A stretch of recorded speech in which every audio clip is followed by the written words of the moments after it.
Hey, everybody. I've been trying to make this video. This is my 5th attempt. I've left it for 3 days because what happened on Sunday when I actually tried to make it was crazy. But that's the energy, right?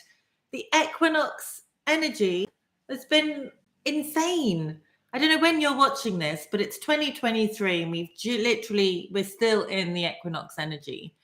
And it is extraordinarily powerful astrologically this time. And it's as powerful astrology since 2020. It's all about transformation. And if you were one of the people who kept on jumping on live on Sunday and all these things were happening and the video kept on ending, welcome back. If you're new to my channel, stay with me. My name is Helen Millar and this is Head to Heart Living. And this video is about what happened when I went on a hike on Sunday and what happened to all the people that I met on this hike, because what they were going through really surprised me. And it's a great analogy for as we start this new astrological year. But whenever you're watching this video, like, this is a poignant message, because if you were doing this in your life as what these people were doing on Sunday, this is going to be and I know there are points in my life where I do the equivalent.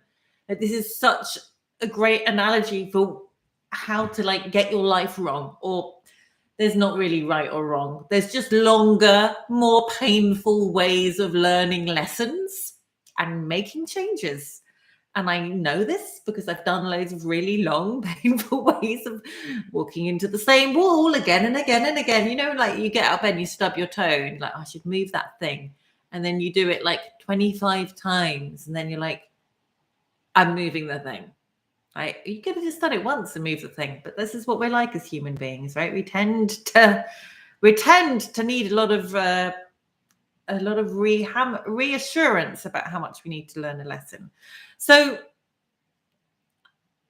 and also, ADHD brain's back. Also, I've got some really exciting things I'm offering at the moment. So if you want to jump on and have a chat with me, if you are looking for a coach, if you are looking to make some massive, significant shifts in your life, then click a link below and we can have a chat. 1-day events. I've got talking to trees and hamster teeth. I've got working for, getting out of your busy mind for people with ADHD and neurodiversity, or people who've just got overwhelm. So that's for women only in London on April 1st. April 15th, I'm doing Trees Talk on Hamster Teeth with the Psychedelic Society again. That workshop's been called Life Changing. I've been running it for years. It's the first one of 2023. I also am going to be rerunning Catalyst because the clients are getting such extraordinary events. And that's a deep dive 12-week coaching transformation program with a retreat. I've also got ceremonial grey cacao going, and I'm about to launch, although people have been asking me to do this for years, it hasn't been the right time. I'm about to launch a 4-week training for people who want to run cacao ceremonies. It's online. It's because cacao ceremonies are now everywhere. I've been running them for many, many years all over Europe. And it's important to me that people are properly trained and really understand the magnificence of the medicine, of that you're working with a plant healer, about how that can show up for people, the effects it can have. Like, it can kill pets. Like, there are things you should know about it. And I see a lot of people not having trained, not fully understanding what they're doing, and just sort of adding it on to something they're already doing, going, oh, and cacao. And I was in Tulum recently in Mexico, and something was billed as a cacao ceremony, and it wasn't. It really wasn't. And I've just been asked to train someone again, and so I'm offering this online. So if you would like to be part of that group, as the first time I launch it, I'm going to run it at a super accessible price, then please drop me a message below, and we can have a chat and get you some details. Great. Okay. And of course, if you want to like, subscribe, share, that's all super lovely. You can tweak or smash or poke the like button and subscribe to the channel if this works for you. So back to the point of this video. I went for a walk. As some of you know, last video I made, I was in Mexico. I had a really expanded, up-leveled experience, deeply embodied. You know, when you travel and you get so much perspective on your life and where you've been and how you've been living, and it's like, oh, you taste the mango and it's like, why have I been settling for stale bread when real mango off the tree exists? And then you come back to your normal life and you're like, don't like it. But the energy in Mexico really fed my soul, and so many synchronicities on a daily basis were happening. And then I came back and I had to, you know, as one of my mentors said, like, what goes up must come down. Like when you have a massively expanding experience, especially a prolonged one, with your consciousness goes, oh, you get a massive download and shifts and happenings, and then you contract. It's like stretching a rubber band or building muscles, right? Like you go to the gym, you want to get bigger biceps, you build a muscle, and then you build the muscle by actually like ripping it. And like while you're working out, you're like, yeah, pumping iron, I feel strong. The next day you might be like, oh, everything hurts. I've got that going on in my thighs at the moment. I was getting carried away yesterday morning. But, you know, it's like, oh, everything hurts. But that's your muscles then going, you know, contracting. So, but that's how you get stronger. So I had this big expansive experience in Mexico. I came back to the UK and I contracted. And then I have recalibrated at a higher level than I was before going to Mexico. Now, when I say higher, that sounds like I'm putting a judgment around it. A more expansive state than I was prior to Mexico. But it was challenging to come back and be in that equinox energy and the lack of sunshine for weeks that we've got in the UK, where I had been like doused in photonic light in Mexico. And so to rectify this shift, and if anyone else has been going through it, let me know in the comments below. I'd love to hear what your experience of the equinox has been. I know a lot of people have been physically ill, aches, pains, guts, all sorts of things, migraines. And so to rectify, like to shift me out of my contracted state, I need to connect with the energy of this land. I need to stop reminiscing and wishing I was still in Mexico. I need to get present and grounded in the moment. So I took myself off on a hike. And I mean, it sounds really like, you know, it's a long walk. I mean, a hike makes it sound like I was, I don't know, counting calories or something. I had a backpack with water in it. I had my walking shoes on that I'm breaking in and testing because I'm climbing Kilimanjaro in 6 months. Woohoo! And I went off to get my new shoes muddy and, you know, and connect with the land and get out of laptop Screenville. And so I went on this walk and it was so muddy. Like there was like big mud everywhere. And the walk is in a natural park. It's in a nature reserve kind of, you know, cliff top, miles of nothingness. So you don't end up there by accident. It's not like you're like, oh, I'm in Tesco's. Oh, I'm in a field. It's not like that. It's a destination for walkers. There's nothing else around. There ain't no shops. There ain't no pubs. There's some sheep. There's a lot of trees. There's a lot of mud. So I went off for my walk and it's got a lot of steep bits and steep up and steep down. And there are, you know, I always think of these places because there are like steps to help you. And I think about all the people who must have like lugged the rocks or the bits of wood to help create the random steps. I always think about that. Like up Glastonbury Tor, like what efforting that was, because it's not like you can drive up there. And especially people doing it hundreds of years ago. I get very kind of nostalgic and you know, when you're deep in nature and you look at really ancient trees covered in moss and lichen and kind of feel like sometimes you're going to turn a corner and there's going to be a woman from the 1800s and you've slipped a timeline. I feel like that on deep walks in nature, especially when you don't hear or see anyone else. And when I'm resisting the urge to like listen to a podcast or something, and especially on this walk, because there's no signal, it's great. So I'm off trying to get out of my slump and reconnect with nature. And, you know, it does it. Nature does that. It like that. Then I climbed, there's a bit where I climbed over a fence and you can go down right by the cliff. And I often go there and lie and meditate and listen to the sound of this waterfall going into the sea. And there's a lot of, it's a bit sheltered and there are birds and there's cliffs and there's trees and there's water and there's like all the elements happening.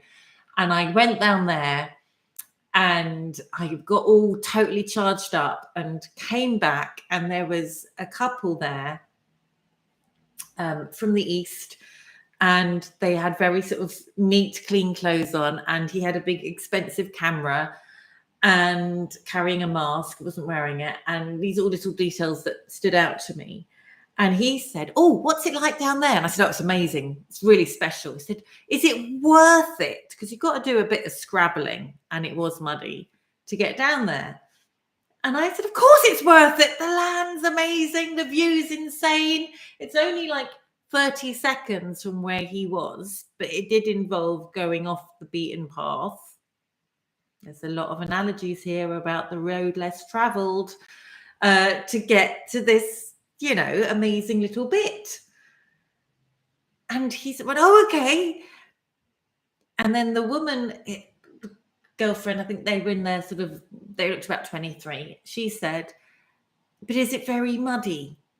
I was like, "Well, it's a bit less muddy than when you're standing now, but, you know, there's mud. But is it, how muddy?" And it's like, how do you quantify mud? I said, "I don't know, per inch." It's a bit muddy. Oh, I was like, "Well, you're standing." Anyway, they were very clean looking. Their clothes were very clean looking. And they were wearing leggings but, you know, like they were all very neatly curtailed walking jackets and things. And I just thought, you're in your early 20s, like, get muddy. Anyway, so they cut their attitude to, I said, "Well, you're on the walk." You're on the walk in March and it's muddy. Like, why would you not go? Anyway, I let them let my judgment go, right? Clocking my judgment of them. And off I went, gallivanted. I met so many people. I didn't meet that many people on the walk, but everybody I met, like up and down the valleys and the hills, and in between, you know, me paddling in the sea on the nudist beach at one point and climbing a tree, and it was cold. I wasn't getting naked, but no one on the nudist beach was naked. But, you know, I was doing all the things. I wasn't interested in how clean I stayed. And so many people stopped me and went, "Is it muddier on the beach? Is it easy to get on the beach without getting muddy?" And I was just like, well, I'm not that muddy, am I? On my walk, and I will come to my point in a second, I did pass 3 young men, ages me. They were probably about 19. One was carrying an Alcopop. One was carrying a little music player system speaker. And the other one was smoking a spliff. The one smoking a spliff had white trainers on that were spotless. It's like he should have given the tourists advice about how to stay unmuddy. I don't know if he was so high he was floating above the ground, but literally he was the only person I saw without mud on him. I don't know how he did it. And in fact, his mates were like, "How are those trainers so white?" As they went past me. They were very nice. Anyway, so various people had asked about the mud along the way. And then after, I don't know, I was on my way back, and it was probably about 3 hours since I first saw this young couple. And they said, "Oh, hello, we're still going." I said, "Oh, you're still going?" I said, "Yes, we're still going. We haven't fallen over yet."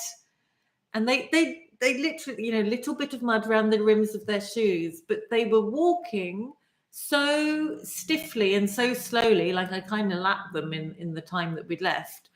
And part of me just wished that they would fall over, not to hurt themselves, but to get covered in mud in order that they could let go of their fear of getting muddy so that they could enjoy their walk. And this is the point, right?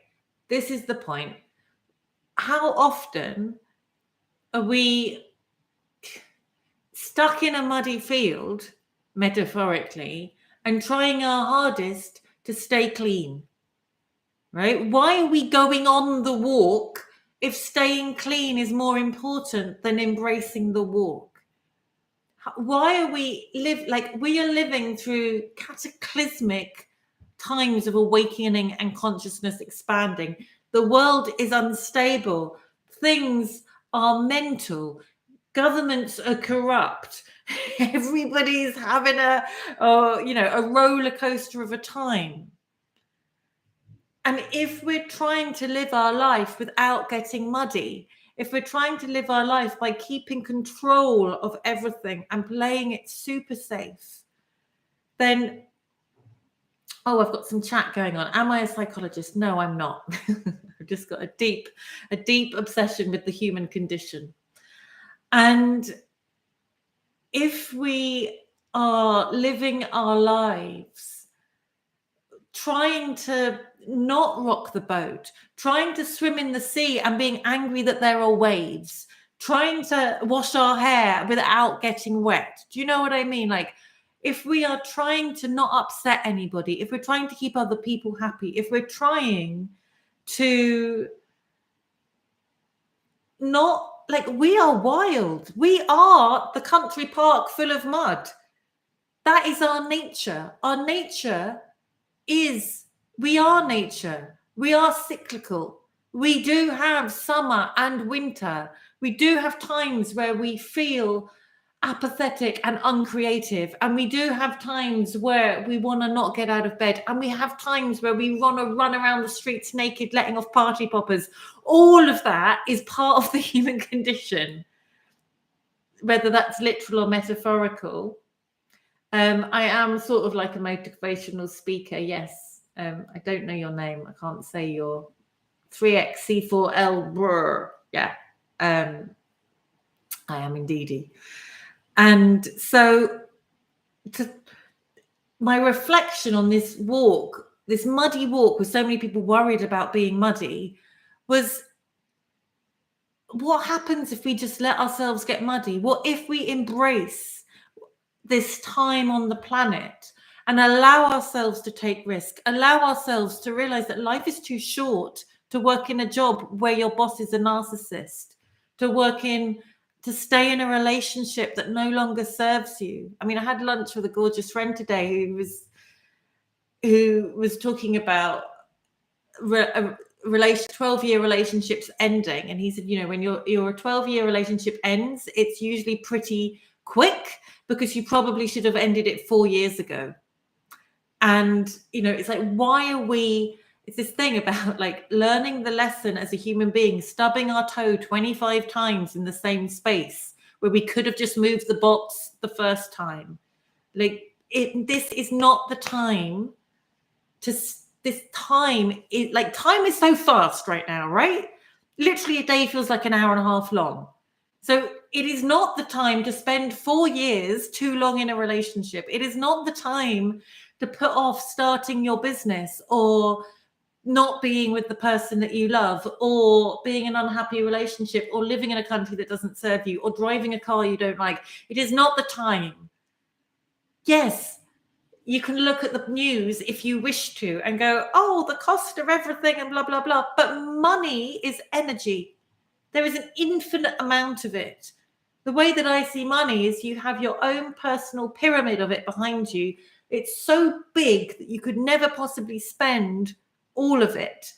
And yet we believe in the paradigm that it is transactional, and we're still in the days of sowing seeds in the field and landowners and servants, and we're not. We have the internet. You can create programs, you can sell things, you can, if you Google or DuckDuckGo or whatever search engine you use, like ridiculous ways of making money. There are people who are millionaires for filling houses full of gunge and putting YouTube videos about them.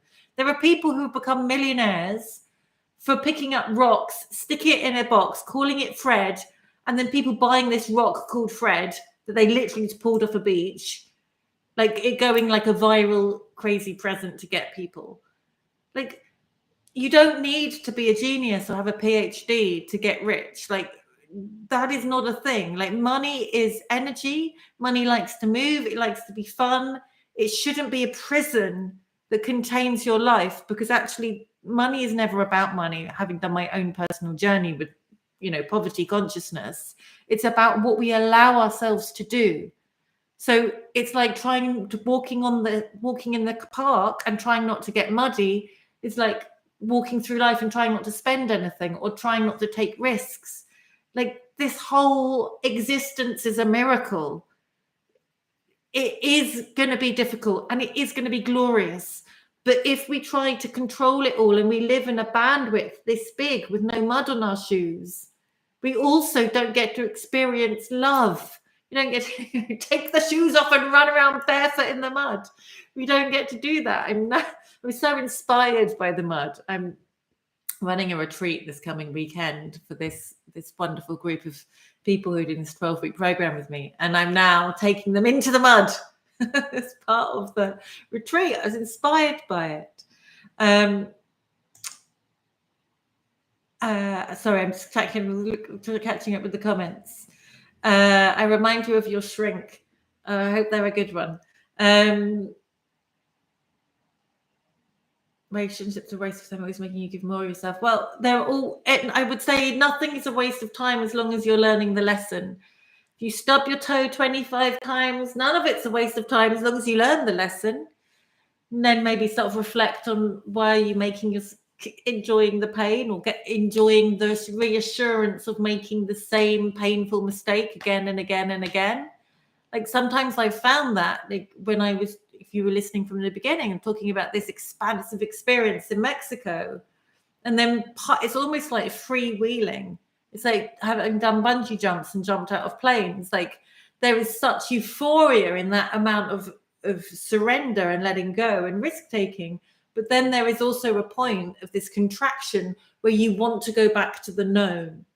It's like a child running ahead of you, going, running away from the parents. And then it gets to a point where it's almost like the energetic elastic, they can feel it starting to be not there. And then they get a bit scared and they want to turn around and check that the parent's still there.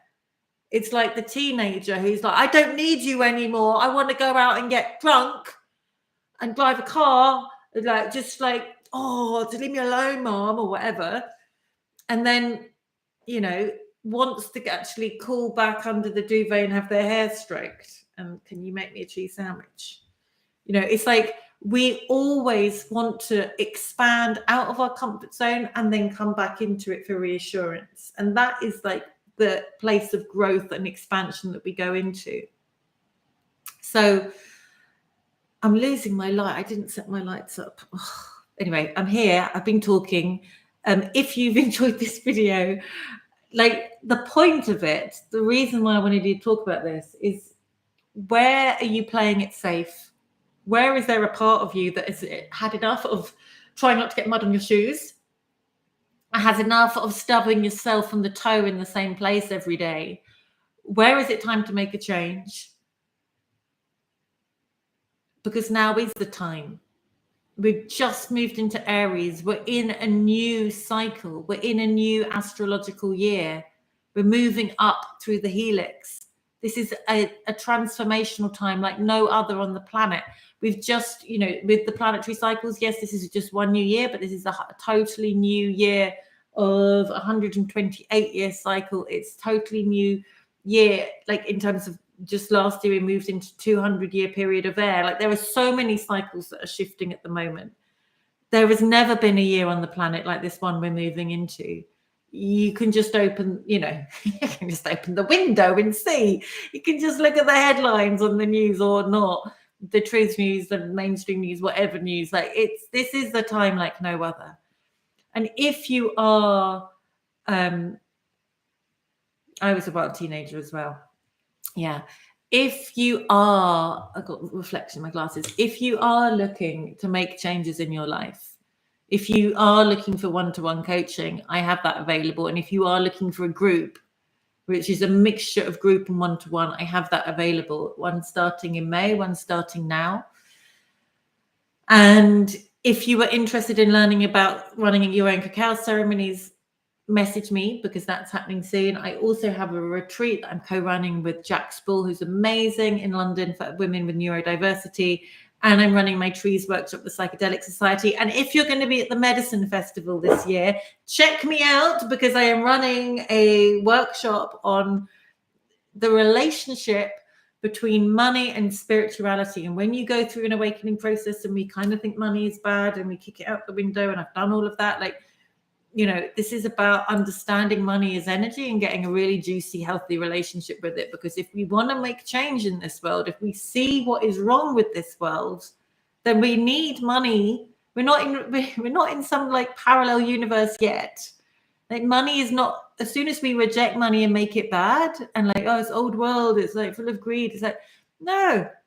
You know, it's like sex. Sex can be rape, or sex can be life-creating, ecstatic, blissful experience. That's like union with God. Like, it is just a modality. It is not good or bad. It is what you make it. It is a tool.